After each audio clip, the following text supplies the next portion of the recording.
Mwenyekiti wa Chama cha Mapinduzi CCM na Rais wa Jamhuri ya Muungano wa Tanzania Dr. Samia Suluhu Hassan ameongoza kikao maalum cha kamati kuu ya halmashauri kuu ya CCM Taifa jijini Dodoma leo Jumatano Novemba 5 mwaka huu 2025. Kikao hicho pamoja na mambo mengine kimefanya uteuzi wa wagombea wa nafasi za spika na naibu spika wa Bunge la Jamhuri ya Muungano wa Tanzania pamoja na nafasi ya spika na naibu spika wa Baraza la Wawakilishi Zanzibar.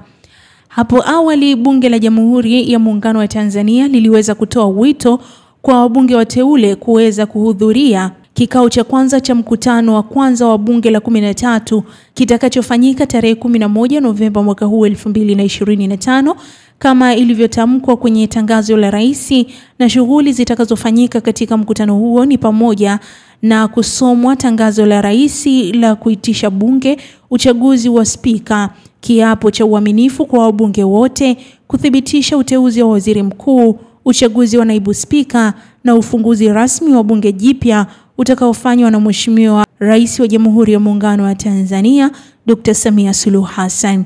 Swali linabaki, je, ni nani ambaye atakuwa spika wa Jamhuri ya Muungano wa Tanzania?